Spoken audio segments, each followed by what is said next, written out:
Okay, so here we are on my uh, nighttime sojourn down in McNeil. So, yeah, I was gonna take a little walk.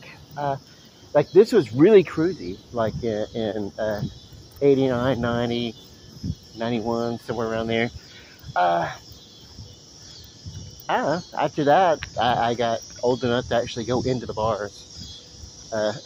So I didn't really uh, worry about cruising anymore. But anyway, uh, yeah, I mean, looking back, I guess life was a little bit wild in my uh, late teens and everything, but I didn't realize it, so it doesn't quite count. Like, that's what I meant when I said I had a certain uh, naivete, just a complete stupid ignorance as to whatever, I don't know. And not only that, but I mean, I would go away with friends, and I really couldn't hold my liquor. So, I'd sometimes, yeah, it didn't work out too well. uh, anyway, so this is um, this church here. Now, I don't know if this is uh, St. John's or not. It's Holy Trinity Catholic Church. Uh, where are we? Son of a bitch. There we go. Let me. Established in blah, blah, blah, blah, blah. Holy Trinity moved to this site. 5 of its priests lost their lives treating the victims of the yellow fever epidemic in 1973. I have talked about that epidemic. There's a mound in the cemetery a few blocks over. And they put it, actually, they did that to be away from some of the downtown, but yeah, I need to find out. Then there's a church down here, and I thought this may have been the site of St. John's. There's a plaque here. Let me see if I can find anything on this plaque. In my mind, September 1897 or 96. That's how like my mind works. I literally just saw that 1896, and my mind interpreted as. So this was the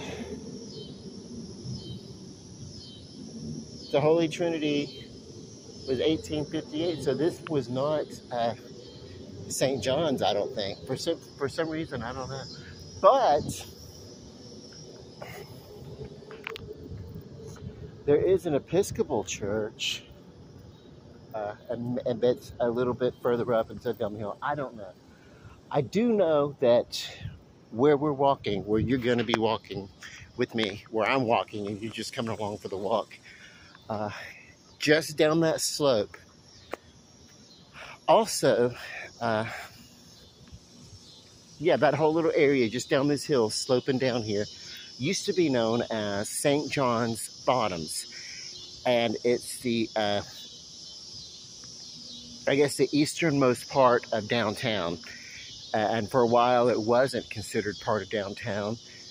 Wait, no, I said that wrong. West. It's the most western part of downtown. This is north, south behind me, and then east going that way, and west this way. So, yeah, my little mental compass. If you know your geography of your town and you use that as you walk, it's easier to navigate. And my town, it kind of fans out from the river in a grid sort of formation.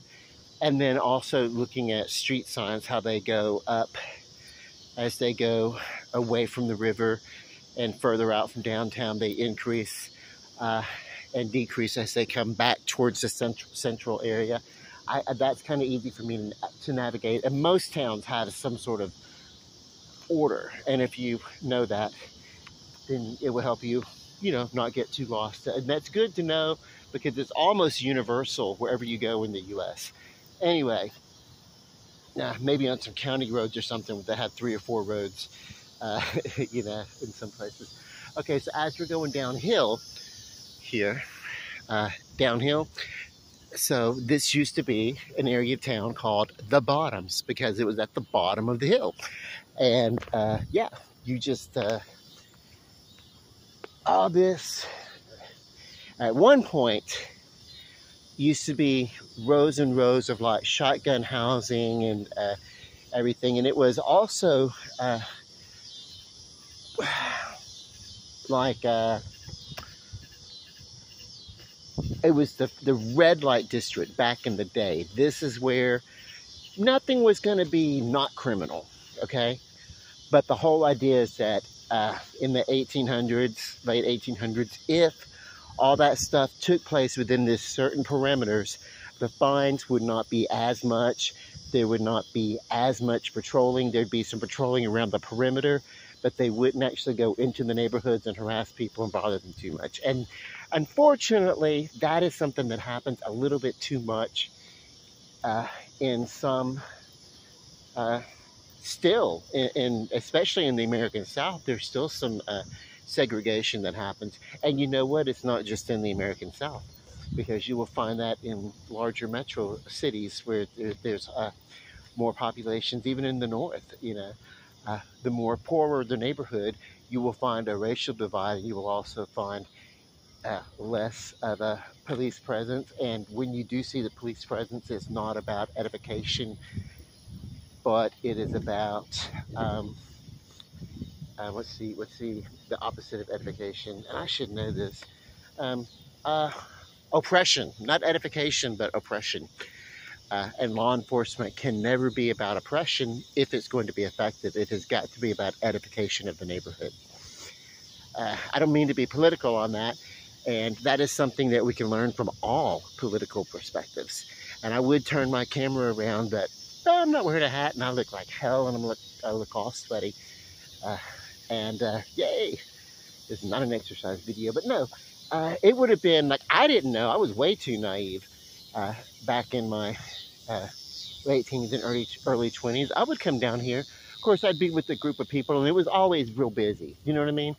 But also, all of this was nothing but, by that time, the historical houses and stuff like that, they'd all turned into trap houses, you know, and you know, hey, that's not how I live my life today. And then, of course, the Bayou Grand here, and Family Dollar's closed, and it's turned into quite a little neighborhood. When they took down, oh, I want to say, in the early 2000s, 2005, actually, I can tell you, they had to. They had all the contracts, movie contracts, but there was a major hurricane, Hurricane Katrina, and it affected much of South Louisiana. And so all of that came up here. All of that business came up here. And for the duration of the time until the governor of the time, Bobby Jindal, cut the tax credit for movie productions, just as California was reinstating tax credits. A lot of that business moved away from here and moved back to California. So, so the movie industry that we had enjoyed for probably about a decade, really, really great, great productions, by the way. A lot of that went away, but the benefit of it is that, you know, all this stuff got cleared away because they did backlot work, and then it also left room what was going to happen with these plots, because these were all just old, broken down houses, and now,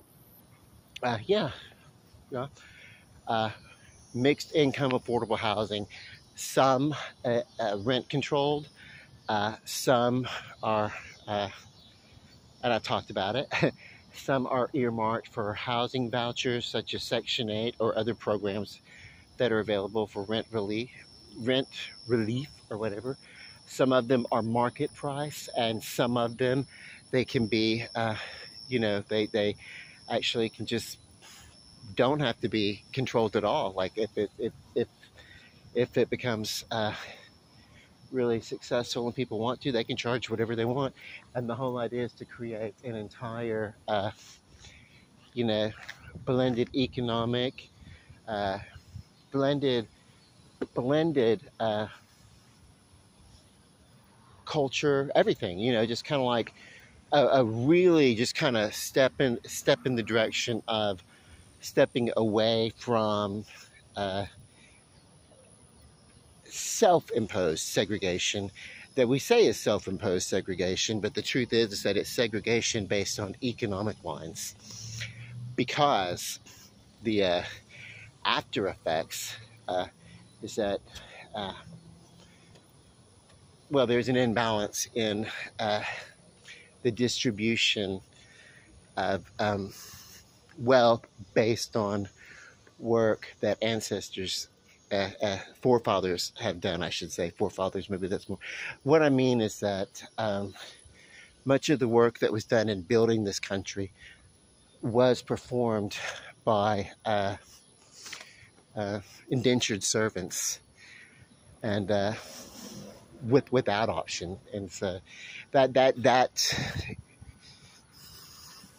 imbalance is still being worked out. I believe we're getting a lot closer to it, and I believe that one day that'll happen. You know, and when we start seeing each other and treating each other truly with some equality, then you know, some of the hostility that still goes on between some of the races in some places, you know, that will kind of back away. That doesn't mean anything, you know, other than whatever. Because I don't go around talking about this in my daily life, but I don't talk about it on Facebook, because I don't have a Facebook, and I don't talk about it too much, my points of view. But, you know, I don't know. I mean, I'm not rich either, you know. I got my own set of challenges, you know, but you also move on, and you don't live your life with regret. Never let any set of circumstances rob you of your happiness, your joy, your purpose, you know. And yeah, I'm about talked out. I needed to fill some time because I did such a long video from the bridge that I needed to talk about something else. But I'm about home now, so I'm gonna close my phone. Love and light, peace. Good night.